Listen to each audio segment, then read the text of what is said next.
Welcome back, friend, to Fig and Farm at Home. I am so glad you're here hanging out with me today. I have a question for you. Are your kiddos in school, and do you now find yourself with a very quiet house? How does that feel? My kids are still home. They're still very loud. Today we meaning some of them, dropped lemonade powder all over the floor, said he cleaned it up, and wouldn't you know, I went in and stepped right on it. Oh, we are still in the thick of it for 2 more weeks, but we're almost there. And there is a little bit of craving for routine on my end. But I do have to say, friend, I get very sad when I send my kiddos to school. Even when they are, a senior, a sophomore, and an 8th grader. I do. I get very sad because I miss my little buddies. Little buddies. And as they get older, they are, of course, becoming more independent and spending more and more time outside of the home and with their friends, and as they should. But I miss my little friends. It's not quite the same when I hang out during the day with my fur babies. Okay, enough about me. Let's talk about what you're doing as you are sending your kids off to school and you are standing in a very quiet, I hope clean house, looking around your open concept area and thinking, why is this so hard to decorate when the idea of having rooms flow open area to open area should be really easy, but actually it can be really hard. I don't know. Are you scratching your head or do you have it? You have it down? High five to you if you do, but if you do not, today's episode is for you because I have a couple tips for you to decorate this really kind of tricky space, this open concept space that technically should be pretty easy, but sometimes feels so hard. So stick around, enjoy today's show, and make sure you pay really close attention to a special announcement I have because, well, I'm just going to give you a hint.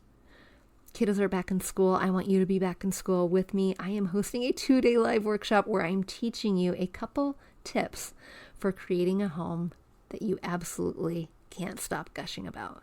Where you go into your room, and you're standing there thinking, oh my gosh, I created that. Because friend, it is within you. The power there is within you. Design is teachable. Design is teachable. It absolutely is, and I can't wait to teach you. So make sure you write down all the details when you hear the little commercial, the fancy little commercial coming up. All right, friends, stick around. Enjoy today's show. And this one, you might want to take some notes. We grew up with the phrase, home is where the heart is. But our culture has shifted, and now the message is, home should be Pinterest perfect. I'm calling BS on that message. Home, it's not about the stuff, it's about the story. And whether you know it or not, your home is a reflection of you and is already saying something. So what is it that you want it to say? Hey, I'm Danny, a former first grade teacher turned home decorator. Going from a dual income to a single income so I could stay home with my babies meant budget, like ramen eating, Goodwill shopping budget. And I learned a few things along the way, like how to bring big style to your home without breaking the bank. And I'm sharing it all with you. Tips, tricks, decor, and design advice so you can learn to tell your story with your style, where you can start living free from the Pinterest perfect trap and start living a life of intention. Welcome to Fig and Farm at Home, where we design happy living and where it doesn't have to be perfect to be beautiful. I remember our very first run-in with open concept home, and it happened in our first home in Iowa, not the one we were renting, but the one we purchased. And we bought this really sweet 1950s cottage, I guess is the term that they used. And I think they used it because it was kind of compact, cozy, really quaint. But in our downstairs basement, we had one very long rectangular room. And not only did we have one long rectangular room, we had blue carpet. Yes, we did. We had blue carpet, and you better believe I made that blue carpet work for us in the furnishings we had because I wasn't about to change the carpet. But not only that, we had blue carpet. Are you ready for this? We had the trifecta. We had a long rectangular room that was really very hard to wrap my mind around. How do you decorate this or even arrange furniture in the thing? Then we had blue carpet. Are you ready for the third thing? If you're drinking if you're drinking anything, put it down. We had carpet going 6 inches up the wall. Yes, you heard that correctly. Okay, this, by the way, was not my design decision. It was not. But this, friend, is how I learned how to decorate because I had some serious obstacles to work around, just like you do. You think you have obstacles? Try decorating with 6 inches of carpet up the wall. Oh boy. Yes, we did. Okay, here's why. I don't know. Something about the drainage system. You know, in Iowa, we had, there were lots of basements, right? It's Tornado Alley. And so you had basements rather than building up, you built down. And this drainage system we had was called a beaver system, which I don't know. Somehow it was hidden behind the 6 inches of the carpet on the wall, but that they explained to us was the reason why we had carpet going up the wall. Okay, I will make sure I include a picture so you know that I'm not joking. The trifecta. But going back to just the room alone and not decorating around the stinking carpet on the wall, to the room alone, it was a great space. It was really big. I literally could do cartwheels, multiple, in that space before we put furniture in. And I could literally do multiple cartwheels in that space after we put like our TV area in, because that was one zone. We had a lot of room left over. And when we moved in, we had no children. So it sat empty for a little while. And then we started growing our family, and as I went from teaching to starting an Etsy business and then needing a playroom, that long rectangular room became very multifunctional. It became my office. It also became our playroom. But your open concept area is likely not a long rectangle, but they can be just as hard to decorate in and lay out furniture in and make these rooms feel like you can flow seamlessly between all the areas without making it look like you are replicating design in each space. And so that's what we're talking about today. So I'm going to talk about 3 things I want you to really pay attention to, and you might want to take some notes. Now, here's the thing. If you have a home that has doors and you have a lot of walls, you might think this doesn't apply to you, but it does. And here's why. Because if you are struggling with creating a home that looks and feels cohesive, you're going to want to take notes too. Because even if you have walls and doors and you don't really have that open concept living idea, we're going to treat any hallway, any stairway, any room that opens into hallways and stairways, we're going to treat that the same way as we would an open concept. So these concepts, these strategies are going to apply to you too. It's anytime you have a door, a closing door, a latching door, a sliding door, anything that shuts, that's when you can kind of do your own little thing inside of that room. Of course, there's strategy there too. You want it to make sure it cohabitates nicely with what's happening in the other area. But I do want you in equal areas. If you have a home with a lot of halls, a lot of doors, a lot of walls, this equally applies to you for open concept. Okay, here we go. Strategy number 1. I want you to think about the foundation, and I want you to keep the foundation virtually the same. Now, here's what I mean by your foundation. I'm talking mostly about your flooring and your walls. And we're going to get to the walls in just a second. So for flooring, oftentimes we might just have all hardwood floors. We might have all carpeted areas.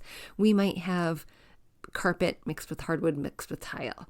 If we can unify any of that, that is going to be really cohesive. If it's in your budget to have all one surface, great, fantastic. Just make sure it flows throughout. But if you're working with something that you have all tile flooring or mostly tile or mostly hardwood, mostly laminate, mostly something that is not a fully carpeted area, and you now use area rugs, this is where oftentimes we miss the mark. And what I want you to be thinking about when you're creating a cohesive space is having a unifying element in order to tie these area rugs specifically together. Even if you are entering in your front door and you then are walking through and you walk past your kitchen and you walk through your dining room and you get to the living room, and we're talking about that area rug in there too, because those things are going to be unified. If it is open concept, you could stand in one area. You might not see the details from standing on one rug and looking at the other, but you know they're there. So the things I want you to think about are the base color. What is that base color, and is it the same throughout? I usually like to keep a very light base color, and I know some of you are like, oh yeah, that's not practical if I have children or dogs, but here's the thing. It can be, as long as you, depending on what kind of pattern or how much color you have on top of it. It doesn't mean everyone needs a white shag carpet. Don't do that. If you have animals who like to roll in mud, don't do that. But if you had the base color as creamy, and let's say your color palette, your color scheme throughout your home is blues and pinks, would we see blues and pinks in all of those rugs? I hope so. Now, would we want to see geometric and then floral? Maybe not, though. Can you pattern mix? Yes, that's a little bit more complicated. But as long as you have some of those repeated design elements, that base color and some of that color scheme and the pattern kind of repeating, it doesn't have to be the same rug. It doesn't have to be matchy-matchy.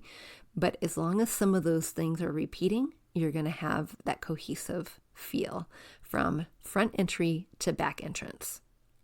Now, the other part of the foundation I want to talk about is the walls. This is critical. This is so incredibly important. And it all comes down to choosing a color palette. Choosing a color palette can be a little bit tricky, I will admit, and probably something that we need to touch on here. But one thing I want you to think about is choosing 3 colors. And if you choose one that is the base color, the primary color, that is the thing that is going to, the easiest way you can create a cohesive look throughout your space. All the walls are the same, basically. And then you choose an accent color and then a secondary accent color. So you have a color palette with 3 colors, just as an example. This is one of the easiest things that you can choose. So let's say our color palette is alabaster white, and our first accent color is a deep blue, and then we have a sage. And those are the 3 colors that we're going to see throughout our home. Now, does this mean in an open concept area that you have to have all white walls? Nope, not at all. But if you know your color palette is white, blue, and green, you could have mostly white with accents of blue, or mostly blue in some areas and accents of green and white. So you can change it up as long as you have those colors repeated and you're not necessarily introducing the other colors that are not within that color palette. Now let's say we choose the easiest thing possible, and that is a base color that is all the same. Let's just stick with alabaster white, for example. And I know that blues and greens are going to be throughout my home. I can have blue throw pillows. I can have green throw pillows. I should have blues and greens on my area rug. I can have blue blankets, green blankets. I can have artwork that has blues and greens. Does it only have to be blue and green? No, it doesn't. But because those are my dominant accent colors, those should be predominant within the room. Those are the colors I'm going to see repeated over and over and over again. Now let's talk about making it more complex. So let's say in our open concept area, we have those 4 rooms I talked about: a den, a dining room, a kitchen, and a living room. Let's say when you walk in, most of the areas are alabaster white, but you get into the dining room and it's 3 walls and one is open to the open concept area. What if you painted those 3 walls navy blue? How stunning. It sets that stage apart, but then you're going to want to have whites and greens within that dining room. Maybe the whites are the frames that are on the wall, or the lampshades, or the upholstered chairs, or the area rug. Maybe the white is the wainscoting on the bottom of part of the wall, or maybe it's the curtains. We're going to have those colors represented throughout. They just might be in different ratios. So in one example, we had a strong ratio with alabaster white present a lot, maybe 60-70%. In another example, we might have navy blue represented a little bit more in one area of that open concept than another. You're sticking within that same color palette, but you're just changing the ratios within each space. And as long as you stick with that palette, you can play with those ratios as much as you'd like. Now, walls also includes window treatments. So one thing that you can do to unify space in an open concept area is having the same window treatments, having the same curtain rods, the same finials on the ends of the curtain rods. So using the same metal, not choosing brass in one room and silver in another, or antiqued bronze in a third. You want to have them all the same. Having them all hung at the same height is also very unifying and cohesive. Having the finials the same, the little things that are on the end of the curtain, that also unifies it. And then, of course, having the same curtain. Now, again, going back to that example of, well, shoot, what if we had the dining room that was the blue in that color scheme that we just created? What if we had that dining room that's blue? Okay, that's okay. What you might want to do then is have a cream curtain, but the cream is going to be represented throughout the rest of the home, so it unifies that space. It pulls it all in together. And the same thing goes with shades. If you have bamboo shades in one area, one window in one room, you should probably have them throughout the rest. Hey friend, do you hear that? It's the sound of summer slipping by. It is quiet in the house finally because those kiddos are back at school. And just like they're back at school, I want to invite you for a fun learning opportunity. On September 17th and 18th, I am hosting a live 2-day workshop where I am teaching you the 3 steps to creating a home that you can't stop gushing about.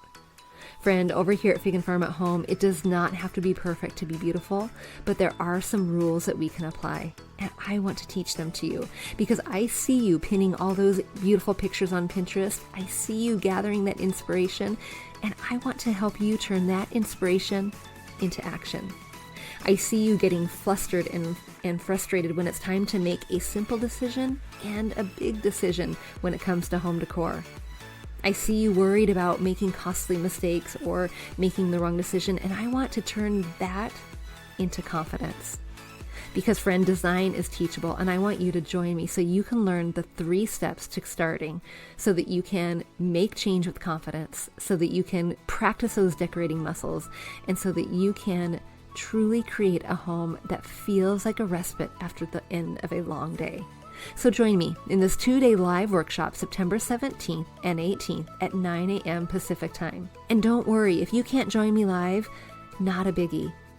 Once you register for the workshop, I will send you the replay so that you can get all of the goodies too and turn that inspiration into action. I'm rooting for you, friend. I believe in you, and I can't wait to help you create a home that you absolutely love. So join me. You can register by going to bit.ly/fall home workshop. And I can't wait to see you there.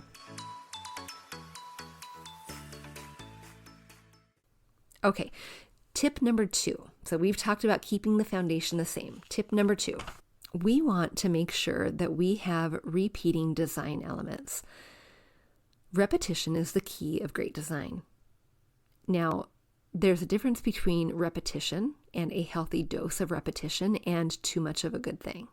I am immediately picturing the Ray Dunn kitchen supplies that have words written on every single thing, like cup, spoon, bowl, that. And it was really cute in that farmhouse era where we were really beginning to bring in farmhousey things.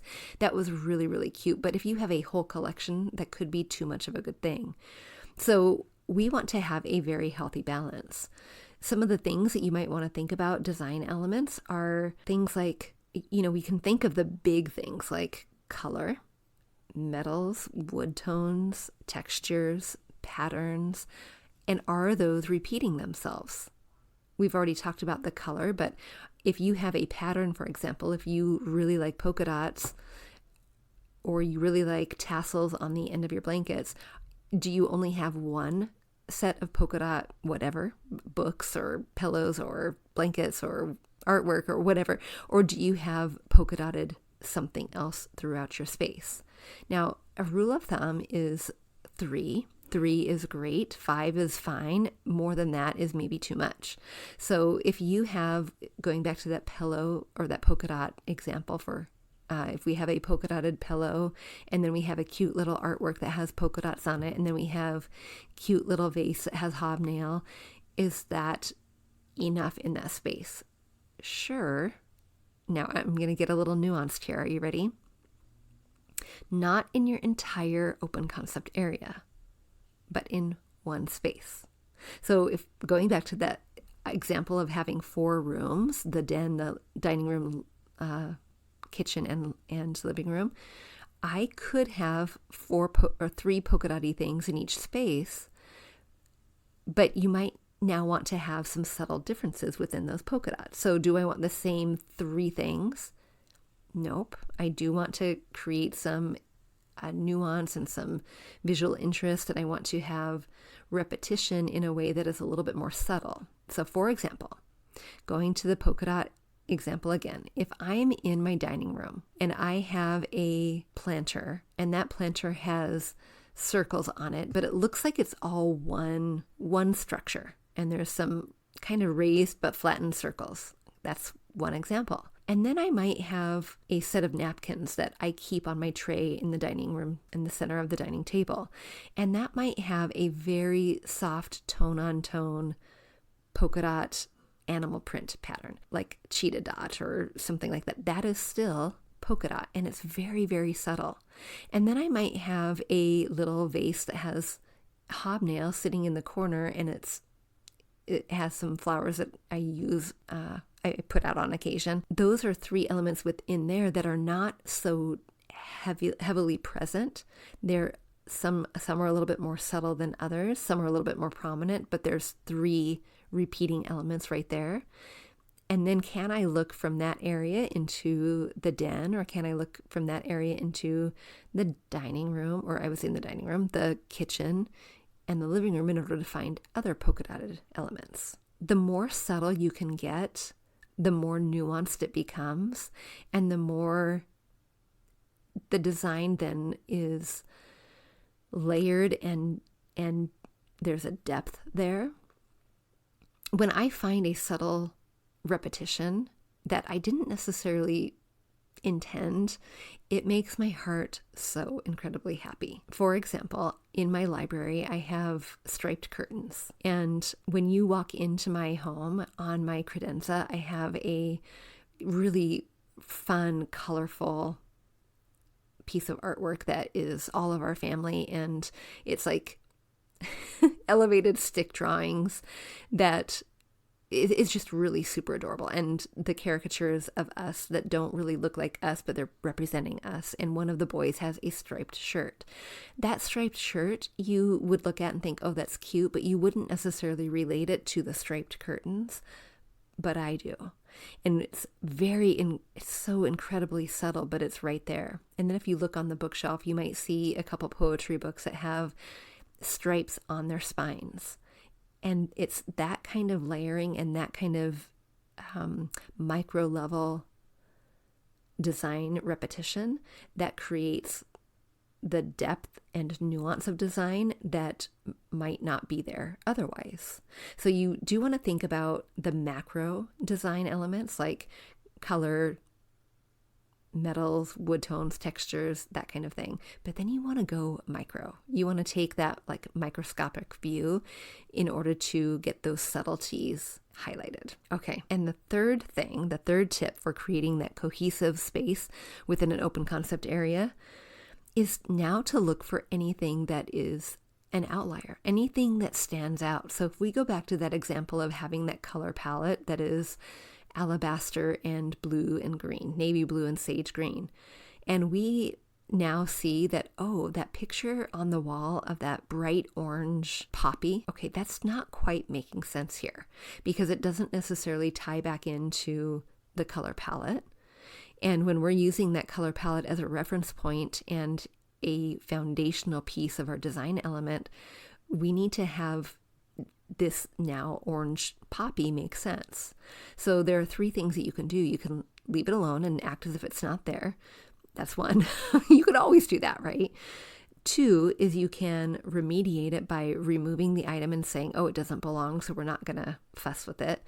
But the 3rd thing that you can do is you can make it an intentional piece in here. So even though our color palette is alabaster blue and orange, or blue and green, can we have a few pops of orange? Sure. Absolutely. You just want to make sure that it's intentional, that that poppy is not sitting out there on an island all by itself. You now have subtle pieces of orange in other places.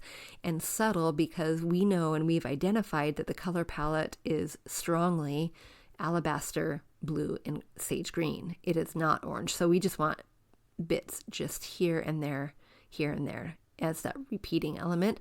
We don't want it predominant.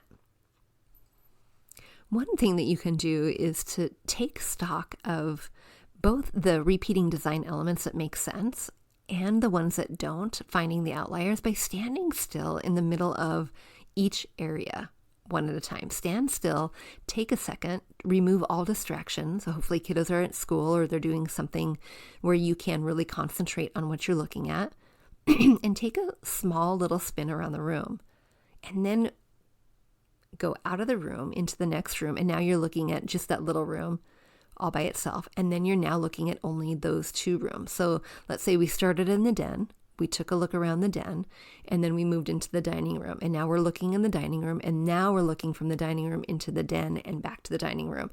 And we're trying to identify if those things that we're seeing, the design elements that we're trying to repeat are there, or if there are any outliers that are standing out in a way that need to be remediated. And you're going to do that. You're going to keep on adding that next room and the next room, whatever is filling up that open concept area. All right, friend, that was a lot to take in today. And you might have questions. And if you have a question, I want you to ask. I am an open book. I would love to talk to you about it. And most importantly, I would absolutely love to help you create a space that feels like you, that is a reflection of you, your story, your personality, and that you feel confident in. So what do you say? Join me on September 17th and 18th at 9 a.m. Pacific time. And if you can't make it live, don't worry. This free training will be sent to you via email if you're not able to make it, but you are registered. All right, friend, until next time, I'll see you soon. Hey, real quick before you go, if you learned something new or found value in today's podcast, would you head over to iTunes to Fig and Farm at Home and leave a review and subscribe to the show? That would be awesome. And if you'd like to connect with my community of mamas who are learning to be intentional storytellers within their own homes, join us at bit.ly/design101 group. There's always more room at the table. See you soon.